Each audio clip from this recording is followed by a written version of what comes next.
ನೀವು ನೋಡ್ತಾ ಇದ್ದೀರಾ ಜನಸೇವಾ ಕನ್ನಡ ಟಿವಿ. ಇದು ನಿಮ್ಮ ವಾಹಿನಿ. ಇದ್ದದ್ದು ಇದ್ದಾಗೆ. ಮಂಡ್ಯ ನಗರದ ಜಿಲ್ಲಾ ಕಾರಾಗೃಹದಲ್ಲಿ ಜಿಲ್ಲಾಡಳಿತ, ಜಿಲ್ಲಾ ಪಂಚಾಯತ್ ಮಂಡ್ಯ, ರಾಜ್ಯ ಶಿಕ್ಷಣ ಸಂಶೋಧನೆ ಮತ್ತು ತರಬೇತಿ ಇಲಾಖೆ ಬೆಂಗಳೂರು ಹಾಗೂ ಜಿಲ್ಲಾ ವಯಸ್ಕರ ಶಿಕ್ಷಣಾಧಿಕಾರಿಗಳ ಕಚೇರಿ ಮಂಡ್ಯ ವತಿಯಿಂದ 2024ರ 58ನೇ ಅಂತಾರಾಷ್ಟ್ರೀಯ ಸಾಕ್ಷರತಾ ದಿನಾಚರಣೆ ಜರುಗಿತು. ಕಾರ್ಯಕ್ರಮದಲ್ಲಿ ಮಂಡ್ಯ ಜಿಲ್ಲಾಧಿಕಾರಿಗಳಾದ ಡಾಕ್ಟರ್ ಕುಮಾರ್ ರವರು ಧ್ವಜಾರೋಹಣ ನೆರವೇರಿಸಿದರು. ಕಾರ್ಯಕ್ರಮದ ಅಧ್ಯಕ್ಷತೆಯನ್ನು ಜಿಲ್ಲಾ ಕಾರಾಗೃಹ ಅಧೀಕ್ಷಕರಾದ ಲೋಕೇಶ್ ಟಿಕೆ ರವರು ವಹಿಸಿದರು.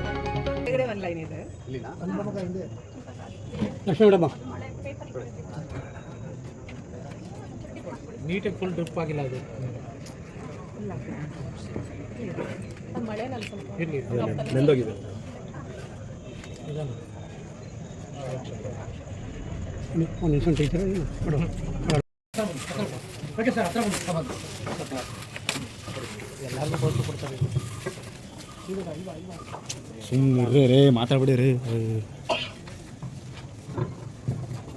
ಸಾಹೇಬ್ರದನ್ನು ಕುಡಿಯೋದು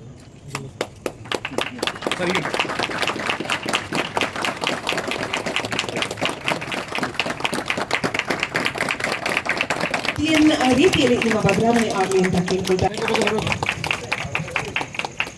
ಹೇಳಿ ಮೈಕಲ್ಲಿ ಬೇರೆ ರಾಜ್ಯದ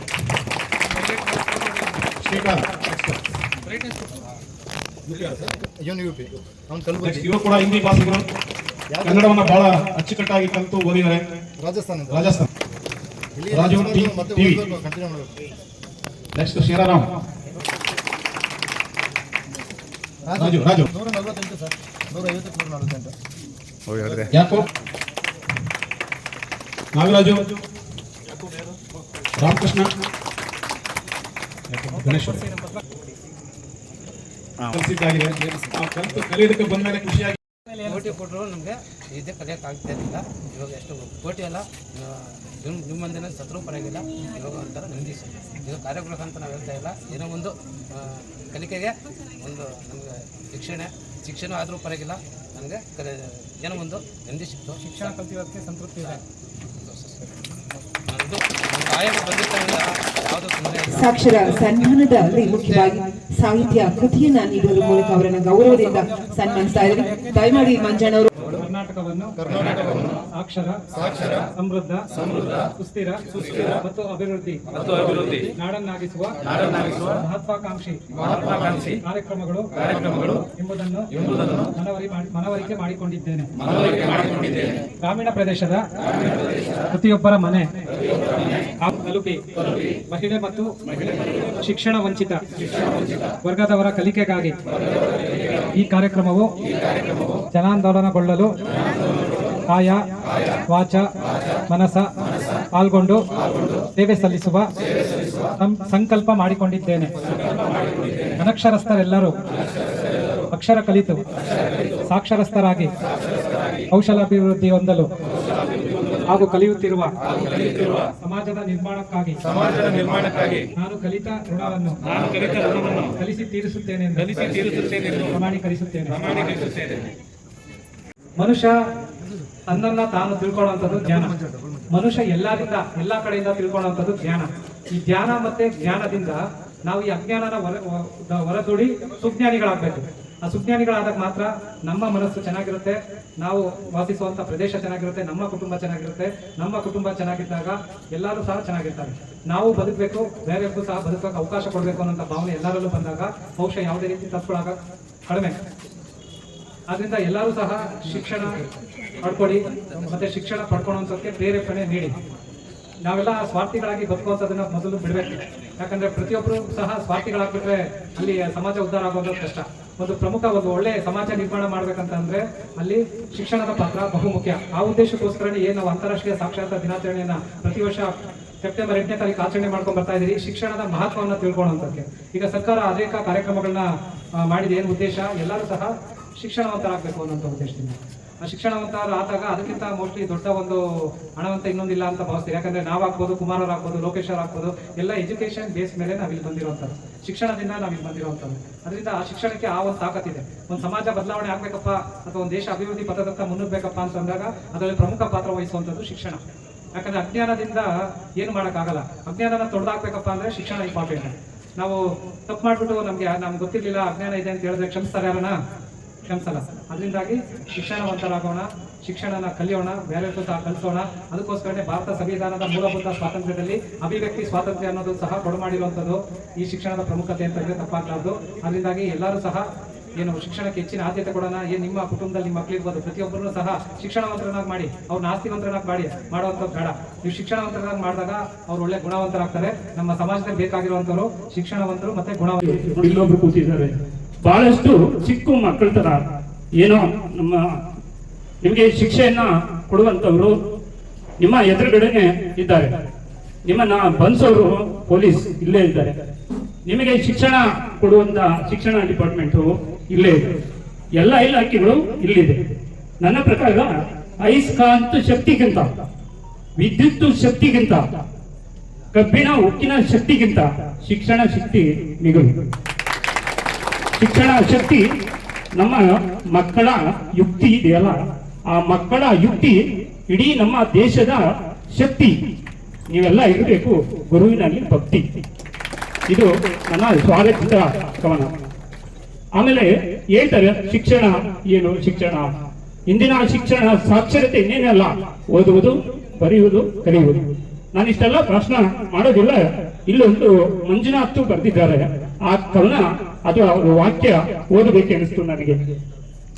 ಸಹವಾಸ ಮಾಡಬೇಡಿ ಪಟಿಂಗರ ಅಂತ ಹೇಳ್ತಾರೆ. ಸಹವಾಸ ಮಾಡಬೇಡಿ ಪಟಿಂಗರ, ಬೀದಿಯಲ್ಲಿ ಹೋಗಿ ಶೃಂಗಾರ ಮಾಡ್ಕೊಂಡಿರೋ ಹುಡುಗಿ, ಅವರ ಸಹವಾಸ ಮಾಡಬೇಡಿ ಬರ್ತಾ ಇದ್ದ ರೋಗ. ಅವರು ಬರ್ದಿರುವಂತ ಇದು ನಿಜವಾಗ್ಲೂ ವಾಸ್ತವ. ಮತ್ತೆ ಹೇಳ್ತಾರೆ ಸಹವಾಸ ಮಾಡಬೇಡಿ ಪಟಿಂಗರ, ಕುಡಿಯೋದು ಆದ್ರೂ ಒಂದು ಹೇಳ್ತೀನಿ, ಕುಡಿಯೋದು ಮಾಡಬೇಡಿ ಪಟಿಂಗರ ಅಂತ ಅವ್ರ ಭಾಷೆಯಲ್ಲಿ ಬರೆದಿದ್ದಾರೆ. ಇದಕ್ಕಿಂತ ಉತ್ತಮ ಕವನ ಬೇಕಾ? ಸೊ ಇಲ್ಲಿ ಅದಕ್ಕೆ ನಾನು ಹಾಸ್ಟೆಲ್ ಇದು ಇದಕ್ಕೆಲ್ಲ ವಾತಾವರಣವನ್ನ ಒಂದು ಅಕ್ಷರ ಕಲಿಸಿದ ಗುರು ಅಂತಾರೆ. ಒಂದು ಅಕ್ಷರ ನಿಮ್ಮ ಮನಸ್ಸುಗಳನ್ನ ಅರ್ಥ ಮಾಡಿಕೊಂಡು ನಮ್ಮ ಗುರುಗಳು ನಿಮಗೆ ಕಲಿಸಿ ನಿಮ್ಮ ಮನಸ್ಸಿನಲ್ಲಿ ಬಿತ್ತಿದಂತಹ ಅಕ್ಷರದ ಬೀಜ, ಭೂಮಿಗೆ ಬಿತ್ತಿದ ಬೀಜ, ಎದೆಗೆ ನೆಟ್ಟಿದ ಅಕ್ಷರ ಯಾವತ್ತಾದ್ರೂ ಒಂದಿನ ಫಲ ಕೊಡುತ್ತಂತೆ. ಹಾಗಾಗಿ ನೀವು ಏನು ಸಾಕ್ಷರತೆ ಯಾಕೆ? ಸಾಕ್ಷರತೆ ಏನಿಲ್ಲ, ಅಪರಾಧ ಮಾಡಬಾರ್ದು, ಇದು ತಪ್ಪು, ಇದು ಸರಿ ಅಂತ ಹೇಳ್ಕೊಡೋಕೆ ಶಿಕ್ಷಣ ಏನಿಲ್ಲ. ಗೊತ್ತಾಯ್ತಲ್ಲ? ಓದಿ ಓದಿ ಕೂಸು ಬಡವಾದ ಅಂತಾರೆ. ಗೊತ್ತಾಯ್ತಲ್ಲ? ಇಡೀ ಪುಸ್ತಕದ ಕ್ರಿಮಿಗಳಾಗಬಾರ್ದು ನಾವು. ಪುಸ್ತಕ ಏನು ಹೇಳಲ್ಲ. ಈಗ ನಿಮ್ಗಿದೆ, ನೀವು ಓದ್ಕೊಳ್ತೀರಾ, ಓದ್ಕೊಂಡು ನಾನು ತಪ್ಪು ಮಾಡಿದೀನಿ, ಇನ್ನೊಂದ್ಸರಿ ತಪ್ಪು ಮಾಡಲ್ಲ ಅನ್ನೋ ಒಂದು ಭಾವನೆ ಬಂದ್ರೆ ಅದೇ ನೀವು ಸಾಕ್ಷರತೆ. ಗೊತ್ತಾಯ್ತಲ್ಲ? ಸಾಕ್ಷರತೆ ಓದ್ ಬರೆದ್ಬಿಡೋದೆಲ್ಲ ಗ್ರಂಥ ಮಾಡಿರೋ ತಪ್ಪನ್ನ ತಿದ್ದುಕೊಂಡು ಇನ್ನೊಂದ್ಸರಿ ನಾನು ಮಾಡೋದಿಲ್ಲ ಅನ್ನೋ ಒಂದು ವಾತಾವರಣ ನಿಮ್ಮ ಮನಸ್ಸಿನಲ್ಲಿ ಬಂದ್ರೆ ಅದು ಸಾಕ್ಷರತೆ. ಒಂದ್ಸರಿ ಓದ್ರಂತೆ ಯಾರೋ ಒಬ್ರು, ನಾವೆಲ್ಲ ಸಾಕ್ಷರರಾಗಬೇಕು. ಇಲ್ಲಿ ಎರಡು ಥರ ವಿಪರ್ಯಾಸಗಳು ಕಾಣ್ತಾ ಇದ್ದಾವೆ ದೇಶದಲ್ಲಿ. ಒಂದೇನಪ್ಪ ಅಂತಂದರೆ, ಸಾಕ್ಷರತೆ ಇಲ್ಲದೆ ತಪ್ಪುಗಳು ಮಾಡಿ ಕಾರಾಗೃಹ ಸೇರ್ತಿರೋದು ಒಂದು ಕಡೆ. ಆದರೆ ಅತ್ಯಂತ ತುಂಬಾ ಶಿಕ್ಷಣ ತಗೊಂಡು ಬೇಕಾದಂಥ ಅಪರಾಧಗಳನ್ನು ಮಾಡಿಕೊಂಡು ಬರ್ತಾ ಇರೋವಂಥದ್ದು ಇಲ್ಲೇ ಇದೆ ಉದಾಹರಣೆ. ಇತ್ತೀಚಿನ ಈಗ ಆಗಸ್ಟ್ 15ರಿಂದ ಇಲ್ಲಿವರೆಗೂ ಬರ್ತಾ ಇದೆ. ಈಗ ಅವನಿಗೆ ಸನ್ಮಾನ ಮಾಡೋದು, ಅವ್ನು ಮಾಡಿದ ಕ್ರೈಮ್ನ ನಾವು ಅಕ್ಸೆಪ್ಟ್ ಮಾಡಿಲ್ಲ, ಅದು ತಪ್ಪೇ. ಆದರೆ ಅವನಿಗೆ ಬಂದು ಕಲ್ತನಲ್ಲ, ಸಾಕ್ಷರತನಲ್ಲ, ಅದಕ್ಕೆ ನಾವು ಅವನಿಗೆ ಸನ್ಮಾನ ಮಾಡಿ. ಹಾಗೆ ಇಲ್ಲಿ ಅವ್ರಿಗೆ ಗೊತ್ತಿಲ್ಲದೆ ಮಾಡಿರೋದು ಅಥವಾ ಆಗಿದ್ದರೆ ಇಲ್ಲಿ ಮುಖ್ಯ 90% 95% ಇಲ್ಲಿದೆ. ಆದರೆ ಒಂದು ವಿಪರ್ಯಾಸ ಏನಪ್ಪ ಅಂದರೆ, ಇದು ತಪ್ಪು ಅಂತ ಗೊತ್ತಿದ್ರು ಕೂಡ ಮಾಡ್ತಾ ಇದ್ದೀರಲ್ಲ, ಮಾಡಿದಾರಲ್ಲ ಸಾಕ್ಷರತರು, ಅದು ತಪ್ಪು. ಇವತ್ತು ನಮ್ಮ ಪರಿಸ್ಥಿತಿ ಹೇಗಾಗಿದೆ ಅಂತಂದರೆ, ನಮ್ಮ ಮಂಡ್ಯ ಜಿಲ್ಲೆನ ನೋಡ್ತಾ ಇದ್ರೆ 1000 ಗಂಡು ಮಕ್ಕಳಿಗೆ ಎಲ್ಲ ಜಿಲ್ಲೆಯಲ್ಲೂ 916 917 ಮೇಲೆ ಇದ್ದಾರೆ. ಕೆಲವು ಜಿಲ್ಲೆಯಲ್ಲಿ 967 ಹೆಣ್ಮಕ್ಳಿದ್ದಾರೆ, ಕೆಲವು ಜಿಲ್ಲೆಯಲ್ಲಿ 960 ಇದ್ದಾರೆ. ನಮಗೆ ನಾಚಿಕೆ ಪಡಬೇಕು. ನಮ್ಮ ಜಿಲ್ಲೆಯಲ್ಲಿ 887 ಜನ ಇದ್ದಾರೆ ಹೆಣ್ಮಕ್ಳು. ಯಾರಿಂದಾಗಿದ್ದು? ಇಬ್ಬರಿಂದೂ, ಮಾಡಿದವನು ಮತ್ತು ಮಾಡಿಸ್ಕೊಂಡು, ಇವರಿಬ್ಬರು ಸುಶಿಕ್ಷಿತರೆ. ನಾನು ಹೇಳೋದಿಷ್ಟೇ, ಸಾಕ್ಷರತೆ ಅನ್ನೋದು ಒಂದು ದೇಶದ ಅಭಿವೃದ್ಧಿಗೆ ಮತ್ತು ನಿಮ್ಮ ಅಭಿವೃದ್ಧಿಗೆ ಪೂರ್ವಕವಾಗಿರಬೇಕೇ ಹೊರತು ಒಂದು ದೇಶವನ್ನು ಕೆಡಿಸ್ಲಿಕ್ಕಾಗಲಿ ಅಥವಾ ಈ ಪಾಪಕೃತ್ಯಗಳನ್ನು ಮಾಡಲಿಕ್ಕಾಗಲಿ ಈ ಸಾಕ್ಷರತೆ ಒಳ್ಳೆಯದಲ್ಲ. ಇಲ್ಲಿ ಇನ್ನೊಂದು ಹೇಳ್ತಾರೆ, ಬಹು ಭಾಷೆಗಳ ಮೂಲಕ ಸಾಕ್ಷರತೆಯ ಉತ್ತೇಜನ. ಈ ಒಂದು ಯಾಕೆ ಹೇಳ್ತಾ ಇದ್ದೀವಿ? ನಮ್ಮಲ್ಲಿ ಎಷ್ಟು ಜನಕ್ಕೆ ಹಿಂದಿ ಬರ್ತದೆ? ನಮ್ಮ ಡಾಕ್ಟರ್ ನಾಗರಾಜ್ ಸರ್ ಹೇಳ್ತಾರೆ, ನಮ್ಮ ADC ಸರ್, ನಾವು ಹಿಂದಿ ಕಲ್ತಿಲ್ಲದೆ ಇರೋದ್ರಿಂದನೇ ನಾವು ರಾಷ್ಟ್ರ ಮಟ್ಟದಲ್ಲಿ ನಾವು ರಾಜಕೀಯವಾಗಿ ಶೈಕ್ಷಣಿಕವಾಗಿ ಜಾಸ್ತಿ ಏನು ಸರ್ ಬೆಳವಣಿಗೆ ಆಗಿ ಫೈಟ್ ಮಾಡೋಕ್ಕೆ ವೈಜ್ಞಾನಿಕವಾಗಿ ನಾವು ಜಾಸ್ತಿ ಫೈಟ್ ಮಾಡಲಿಕ್ಕೆ ಆಗ್ತಾ ಇಲ್ಲ.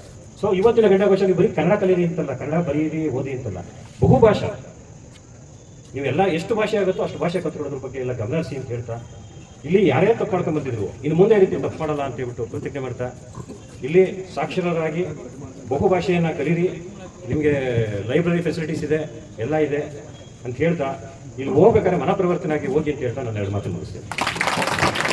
ಹೇಳಿದ್ರೆ ಅನಕ್ಷರಸ್ಥರು ಎಲ್ಲರೂ ಒಂದೇ ಕೊಠಡಿಯಲ್ಲಿದ್ದಾಗ ನಿಮ್ಮ ಅಕ್ಷರಾಭ್ಯಾಸ, ಯಾಕಂದ್ರೆ ಮಾಸ್ಟರ್ ಕೇವಲ 2 ರಿಂದ 3 ಗಂಟೆ ಅಷ್ಟೇ ನಿಮಗೆ ವಿದ್ಯಾಭ್ಯಾಸ ಮಾಡ್ತಾರೆ. ಅದನ್ನ ನೀವು ಪ್ರಾಕ್ಟೀಸ್ ಮಾಡಬೇಕಾಗಿರೋದು ನಿಮ್ಮ ರೂಮ್ಗಳಲ್ಲಿ ಬೇರೆಯವ್ರ ಜೊತೆಲಿ ಇದ್ಕೊಂಡು ನೀವು ಪ್ರಾಕ್ಟೀಸ್ ಮಾಡ್ತಾ ಇದ್ದಾಗ ಬೇರೆ ಬಂದಿಗಳು ನಿಮ್ಮನ್ನ ಹೀಯಾಳಿಸುವಂಥದ್ದು, ಕೀಟ್ಲೆ ಮಾಡುವಂಥದ್ದು ಮಾಡ್ತಾರೆ. ಈ ವಯಸ್ಸಿನಲ್ಲಿ ಓದ್ತಾ ಇದ್ದಾನೆ, ಮೊದಲೇ ಓದಿದ್ರೆ ಇವನು ಜೈಲಿಗೆ ಬರ್ತಾ ಇರಲಿಲ್ಲ ಅಂತ ಹೇಳ್ತಾನೆ. ಆದರೆ ಹೇಳುವಂಥ ವ್ಯಕ್ತಿ ಯಾವುದೋ ಒಂದು ಸಣ್ಣ ಕಳ್ತನದಲ್ಲಿ ಬಂದಿರ್ತಾನೆ, ಅವನು ಯಾವನು ಹೇಳ್ತಾ ಇರ್ತಾನೆ, ಅವ್ನು ಮರ್ಡರ್ ಕೇಸಲ್ಲಿ ಬಂದಿರ್ತಾನೆ. ಆದರೂ ಅವ್ನು ಹಿನ್ನೆಲೆ ಗೊತ್ತಾಗ್ದಿರ ಇಲ್ಲಿ ಕೀಚಾಡಿಸೋದು ಇವೆಲ್ಲ ಆಗ್ತವೆ ಅಂತೇಳಿ ಮುಕ್ತವಾದ ಅವಕಾಶ ನಿಮ್ಮ ರೂಮ್ಗಳಲ್ಲಿ ಎಲ್ಲ ಅನಕ್ಷರಸ್ಥರಿದ್ರೆ ಒಬ್ರಿಗೊಬ್ರು ಮಾತಾಡಿಕೊಂಡು ಒಬ್ರಿಗೊಬ್ರು ನೀವು ಪ್ರಾಕ್ಟೀಸ್ ಮಾಡಿಕೊಂಡು ಉತ್ತಮವಾಗಿ ಶಿಕ್ಷಣಾಭ್ಯಾಸ ಮಾಡ್ತೀರಾ ಅಂತೇಳಿ ನಾವು ಒತ್ತಾಯಪೂರ್ವಕವಾಗಿ ಕಳಿಸಿದ್ವಿ. ಕಾರಾಗೃಹ ಇಲಾಖೆ ಮೊದಲು ಜೈಲು ಇಲಾಖೆ ಅಂತ ಹೇಳ್ತಾ ಇದ್ವಿ, ಈಗ ಕಾರಾಗೃಹ ಇಲಾಖೆ, ಮುಂದೆ ನಾವೀಗ ಕಾರಾಗೃಹ ಮತ್ತು ಸುಧಾರಣಾ ಸೇವಾ ಇಲಾಖೆ ಮಾಡ್ತಿದ್ದೀವಿ. ಸುಧಾರಣೆ ಮಾಡೋದು ಕಡ್ಡಾಯವಾಗಿ ಮಾಡಲೇಬೇಕು. ನಾವು ತಿಂಗಳಿಗೆ ಒಂದ್ಸರಿ ರಿಪೋರ್ಟ್ ಕೊಡಬೇಕು. ನವಚೇತನ ಯೋಜನೆ ಅಡಿಯಲ್ಲಿ ಎಷ್ಟು ಜನ ವಿದ್ಯಾಭ್ಯಾಸ ಕೊಂಡಿದ್ದಾರೆ, ಎಷ್ಟು ಜನ ಧ್ಯಾನನ ಪಡ್ತಿದ್ದಾರೆ, ಎಷ್ಟು ಜನ ಯೋಗಾಭ್ಯಾಸ ಪಡ್ತಿದ್ದಾರೆ, ಎಷ್ಟು ಜನ ಬದಲಾಗಿದ್ದಾರೆ, ಪರಿವರ್ತನೆ ಆಗಿದ್ದಾರೆ, ಸುಧಾರಣೆ ಆಗಿ ಹೊರಗಡೆ ಹೋಗಿದ್ದಾರೆ ಅನ್ನೋದನ್ನ ಕಡ್ಡಾಯ ಮಾಡಿದ್ದಾರೆ ನಮ್ಮ ಇಲಾಖೆ. ಆದ್ದರಿಂದ ಶಿಕ್ಷಣ ಬಹಳ ಕಾಲ ನಿಮ್ಮನ್ನ ಪರಿವರ್ತನೆ, ನಾನು ಹೇಳ್ತಾ ಇದ್ದೆ, ಬದಲಾವಣೆ ಅನ್ನೋದು ತಾತ್ಕಾಲಿಕ. ನಮ್ಮ ಮುಂದೆ ಮಾತ್ರ ನೀವು ಒಳ್ಳೆಯವ್ರ ತರ ಇರುವಂತದ್ದು ಅಥವಾ ಕೆಲವು ದಿನಗಳು ಮಾತ್ರ ನೀವು ಒಳ್ಳೆಯವ್ರ ತರ ಇರೋದು ಬದಲಾವಣೆ. ನಾವು ಬದಲಾವಣೆ ಬಯಸೋದಿಲ್ಲ, ನಿಮ್ಮಿಂದ ಪರಿವರ್ತನೆಯನ್ನು ನಾವು ಬಯಸ್ತಾ ಇದ್ದೀವಿ.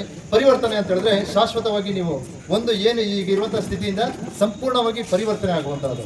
ಪರಿವರ್ತನೆ ಅಂದಾಗ ಯಾರೋ ನನ್ನ ಮುಂದೆ ಮಾತ್ರ ಅಥವಾ ಜಡ್ಜ್ ಸಾಹೇಬ್ರ ಮುಂದೆ ಅಥವಾ ಯಾರೋ ಅಧಿಕಾರಿಗಳ ಮುಂದೆ ಅಥವಾ ನಿಮ್ಮ ಮನೆಯವ್ರ ಮುಂದೆ ಮಾತ್ರ ಒಳ್ಳೆಯವರಾಗಿ ಬೇರೆ ಟೈಮ್ನಲ್ಲಿ ಕೆಟ್ಟದ್ದು ಮಾಡೋದಲ್ಲ. ದೇವರು ಅಥವಾ ಯಾವುದೋ ಒಂದು ಶಕ್ತಿ ನಮ್ಮನ್ನು ಗಮನಿಸ್ತಾ ಇದೆ, ಮನಸ್ಸಿನಲ್ಲಿ ನಾವು ಪರಿವರ್ತನೆ ಆಗಿದ್ದೀವಿ. ಯಾರು ಗಮನಿಸದೇ ಇರಲಿ, ನಾವು ಕೆಟ್ಟದ್ದು ಮಾಡಬಾರ್ದು, ಕೆಟ್ಟದ್ದು ಹೇಳಬಾರ್ದು, ಕೆಟ್ಟದ್ದು ಆಲೋಚನೆ ಮಾಡಬಾರ್ದು ಅನ್ನುವಂಥ ಒಂದು ಉದ್ದೇಶ ನಿಮ್ಮಲ್ಲಿ ಬರಲಿ ಅಂತೇಳಿ ಶಿಕ್ಷಣ ಅಭ್ಯಾಸ ಮಾಡ್ತಿದ್ದೇವೆ. ಕಲಿಕೆಯಿಂದ ಬದಲಾವಣೆ ಅನ್ನುವಂಥದ್ದು ಕರ್ನಾಟಕದ ಎಲ್ಲ ಕಾರಾಗೃಹಗಳಲ್ಲಿ ಏಕಕಾಲದಲ್ಲಿ 2020ರಲ್ಲಿ ಜಾರಿ ಬಂದಿರುವಂತಹದ್ದು. ಕಲಿಕೆಯಿಂದ ಬದಲಾವಣೆ ಕಡ್ಡಾಯವಾಗಿ ನಾವು ಖಂಡಿತವಾಗ್ಲೂ ಆಗುತ್ತೆ. ಶಿಕ್ಷಣ ಅನ್ನುವಂತಹದ್ದು ನಮ್ಮನ್ನ ಮೂಲವಾಗಿ ನಮ್ಮ ಮನಸ್ಸಿನಿಂದ, ನಮ್ಮ ಆಲೋಚನೆಯಿಂದ ನಮ್ಮನ್ನು ಪರಿವರ್ತನೆ ಮಾಡುತ್ತೆ ಅನ್ನುವಂಥ ನಿಟ್ಟಿನಲ್ಲಿ ಜಿಲ್ಲಾ ವಯಸ್ಕರ ಶಿಕ್ಷಣ ಇಲಾಖೆಯವರು ಕಳೆದ 3 ವರ್ಷಗಳಿಂದ ಕಡ್ಡಾಯವಾಗಿ ಮಾಡ್ತಿದ್ದಾರೆ. ಏನು ಕೇವಲ ನಾವು ಅಕ್ಷರಾಭ್ಯಾಸನ ಶುರು ಮಾಡಿ ಮಧ್ಯದಲ್ಲಿ ನಿಲ್ಲಿಸುವಂಥದ್ದು ಈ ಥರದ್ದು ಮಾಡ್ತಿಲ್ಲ. ಕಳೆದ 3 ವರ್ಷಗಳಿಂದ ಯಾರು ಶಿಕ್ಷಣಕ್ಕೆ ಅನಕ್ಷರಸ್ಥರು ನೀವು ವಯಸ್ಕರ ಶಿಕ್ಷಣಕ್ಕೆ ಬಂದು ದಾಖಲಾಗ್ತೀರಾ, ಮಧ್ಯದಲ್ಲಿ ಬಿಡುಗಡೆ ಆದರೆ ಅವ್ರನ್ನ ಹೊರಗಡೆ ವಯಸ್ಕರ ಶಿಕ್ಷಣ ಇಲಾಖೆಯಲ್ಲಿ TC ಕೊಟ್ಟು ಕಳಿಸುವಂಥದ್ದು, ಅವ್ರ ಶಿಕ್ಷಣನ ಮುಂದುವರಿಸುವಂಥ ಕಾರ್ಯವನ್ನು ಮಾಡ್ತಾ ಇದ್ದೀವಿ. ಮತ್ತೆ ಕಳೆದ 3 ವರ್ಷಗಳಿಂದನೇ ಶಿಕ್ಷಣ, ಯಾಕಂದರೆ ಏನೇ ನಾವು ಪ್ರಾಕ್ಟೀಸ್ ಮಾಡಿದ್ರು ಫಲಿತಾಂಶ ಬೇಕು. ಈಗ ಯಾರೋ ಒಬ್ಬರು ಕಲಿತಾ ಇದ್ದಾರೆ ಅಂದರೆ ಅವ್ರನ್ನ ಎಲ್ಲರ ಸಮ್ಮುಖದಲ್ಲಿ ನಾವು ಹೇಗೆ ಸನ್ಮಾನ ಮಾಡಿ ಇನ್ನಿತರಗೆ ಸಾಂಕೇತಿಕವಾಗಿ ಒಬ್ಬರು ಮಾಡಿದ್ದೇವೆ. ಯಾರು ಶಿಕ್ಷಣನ ಪಡೆದು ಕಳೆದ 3 ವರ್ಷಗಳಲ್ಲಿ 143 ಜನ ಶಿಕ್ಷಣನ ಪಡ್ಕೊಂಡು ಪಾಸ್ ಆಗಿದ್ದೀರಾ, ಇದು ಅವರೆಲ್ಲರೂ ಸನ್ಮಾನಕ್ಕೆ ಅರ್ಹರೇ. ಆದರೆ ಸಾಂಕೇತಿಕವಾಗಿ ನಾವು ಒಬ್ಬರಿಗೆ ಮಾಡಿದ್ದೇವೆ. ನೀವು ಕೇವಲ ಇಲ್ಲಿ ಏನು ನಾವು ಕಲಿಸಿದ್ದೇವೆ, ಅಕ್ಷರಾಭ್ಯಾಸ ಕಲ್ತಿದ್ದೇವೆ, ಪೇಪರ್ ಓದುವಂಥದ್ದು, ಪುಸ್ತಕ ಓದುವಂಥದ್ದು ಮಾಡಿದ್ದೇವೆ. ಇದು ನೀವು ದೊಡ್ಡವರಾದ ಮೇಲೆ ಕಲ್ತಿರೋದ್ರಿಂದ ಬೇಗ ಅದು ಮರೆತು ಹೋಗುವ ಸಾಧ್ಯತೆಗಳಿದ್ದಾವೆ. ಅದಕ್ಕಾಗಿ ನೀವು ಇಲ್ಲಿಗೆ ನಿಲ್ಲಿಸಬಾರ್ದು. ಈಗ ಕೇವಲ ಶುರು ಸರ್ಟಿಫಿಕೇಟ್ ತೊಗೊಂಡಿದ್ದೀನಿ, ನಂದು ಅಕ್ಷರಾಭ್ಯಾಸ ಮುಗೀತು ಅಂತ ಅನ್ಕೊಳ್ಬಾರ್ದು. ಇದು ಕೇವಲ ಪ್ರಾರಂಭ. ಮುಂದೆ ಹೆಚ್ಚು ಪುಸ್ತಕಗಳು ಓದುವಂಥದ್ದು, ಪತ್ರಿಕೆಗಳನ್ನ ಓದುವಂಥದ್ದು, ಜ್ಞಾನಾರ್ಜನೆಯನ್ನು ಪಡ್ಕೊಳ್ಳುವಂಥದ್ದು ಮಾಡಬೇಕು. ಈಗಾಗಲೇ ಗೌರವಿತ ನ್ಯಾಯಾಧೀಶರು ಸರ್ ಹೇಳಿದ್ರು, ಅಕ್ಷರಸ್ಥರಾಗುವಂಥದ್ದು ಜೊತೆಗೆ ಸಮಾಜದಲ್ಲಿ ಒಳ್ಳೆಯ ಸತ್ಪ್ರಜೆ ಆಗುವಂಥದ್ದು ಕೂಡ ಅಷ್ಟೇ ಮುಖ್ಯ ಆಗಿದೆ.